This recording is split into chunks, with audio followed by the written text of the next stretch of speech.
Quando você pensa em depravação total, o que vem na sua cabeça?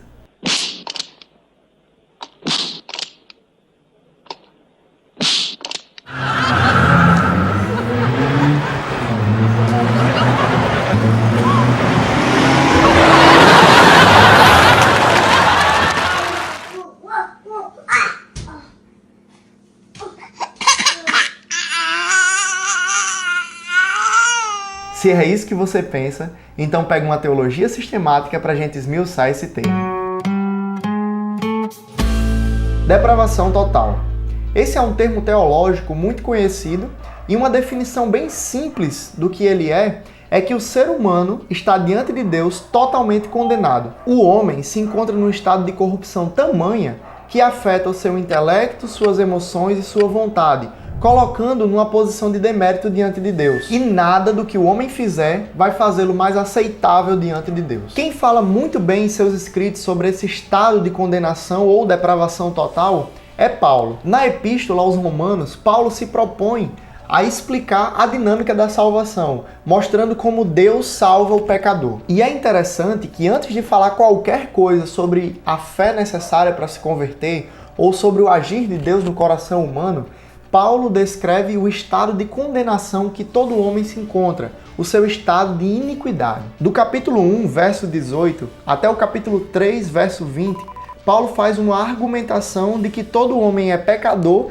e culpável diante de Deus. Sua explanação começa num público grande, falando que o pagão imoral é indesculpável diante de Deus, pois ele peca deliberadamente. Depois, ele vem fazendo um funil e fala que o moralista, aquele que gosta de julgar o pagão imoral, também é indesculpável diante de Deus. Porque por mais que eles julgassem dizendo ser errado o que os que pecam deliberadamente fazem, eles trazem condenação para si mesmo, pois eles também cometem os mesmos pecados. E aqui encontramos uma gama variada de pessoas que existiam nos tempos de Paulo, que falavam ter uma moral elevada, que inclusive até condenavam certos pecados, como os filósofos estoicos, que condenavam a luxúria, a inveja e a busca pelo poder, e também os políticos do Senado de Roma, que condenavam o paganismo. Após, Paulo chega a sua acusação ao judeu, pois eles haviam recebido os oráculos de Deus, ou seja, eles haviam recebido o presente de Deus de serem a nação escolhida para que o nome de Deus fosse conhecido no mundo.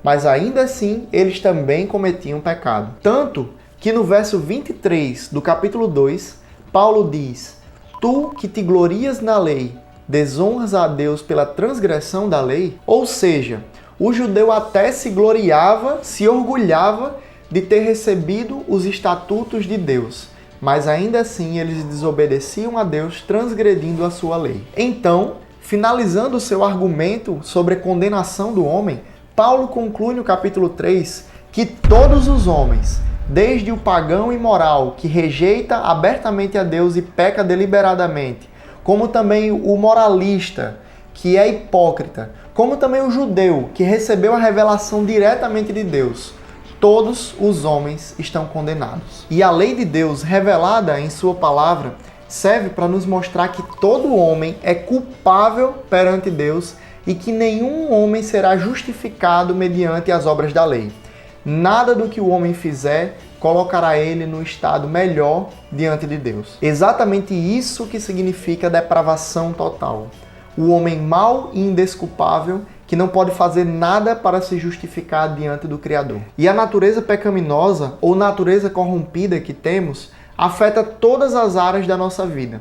Paulo fala que o homem tem uma mentalidade reprovável e que aquele homem que rejeita abertamente a Deus, ele vai ter o seu entendimento obscurecido. Fala também que quando o homem escolhe deliberadamente rejeitar a Deus, cada vez mais ele é entregue a pecados mais graves. Seja no âmbito sexual ou no âmbito moral, o homem se corrompe totalmente, indo cada vez mais para o fundo do poço do pecado. Ele fala que nos tornamos hipócritas quando julgamos a outro e caímos nos mesmos pecados, e que também a nossa volição está aprisionada ao pecado, quando ele usa o termo escravo do pecado. E Paulo diz: porque não faço o bem que prefiro, mas o mal que não quero, esse faço.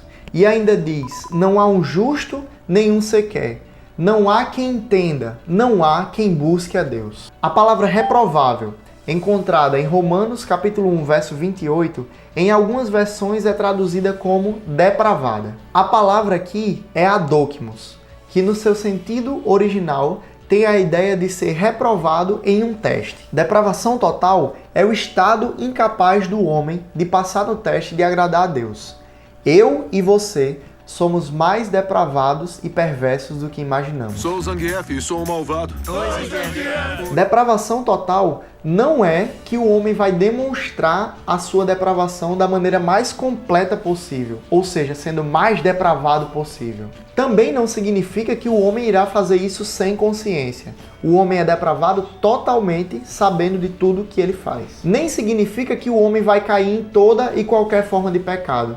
Eu não preciso cometer toda aquela lista de pecados encontrada em Romanos para ser depravado totalmente. Nem significa que o homem seja incapaz de fazer alguma coisa boa. Sabemos que o homem que é totalmente depravado, ainda assim ele pode fazer coisas boas diante dos homens e diante de Deus. Porém, depravação total é que em todas as áreas das nossas vidas nós somos pecadores. E nada do que nós venhamos a fazer poderá nos justificar diante de Deus. Mas por que somos assim tão depravados totalmente diante de Deus?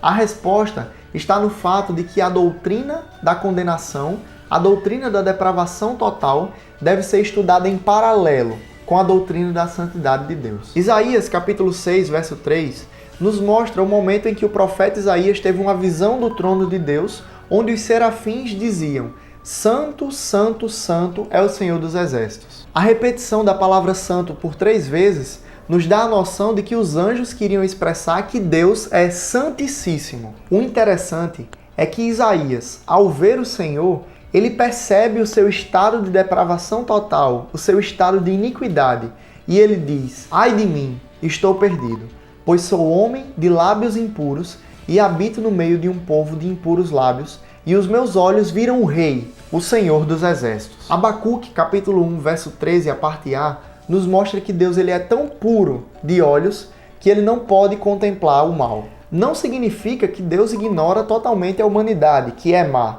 mas de uma forma poética fala que Deus não pode se relacionar com o que é mal. E a passagem de Mateus 27, 46 nos mostra que quando Jesus estava para morrer, ele expirou e disse: Eli, Eli, lama sabachthani, que traduzido quer dizer: Deus meu, por que me desamparaste? Deus desamparou Jesus naquele momento, ou seja, quebrou a sua comunhão com o seu Filho amado, porque ele carregava sobre as suas costas o pecado de toda a humanidade. Por causa da santidade e pureza de Deus e da depravação total do homem, ninguém, seja um homicida ou um mentiroso, seja um pagão imoral ou um moralista ou um judeu, ninguém é capaz de ter um relacionamento com Deus. Mas graças a Deus, por sua longanimidade, que fez com que a história do homem não acabasse na depravação total. O ser humano é depravado em sua essência, é pecador e incapaz de se justificar. Mas Paulo fala que por um só ato de justiça, a graça veio sobre a humanidade e há justificação. Mas agora, justificação é assunto para outro episódio.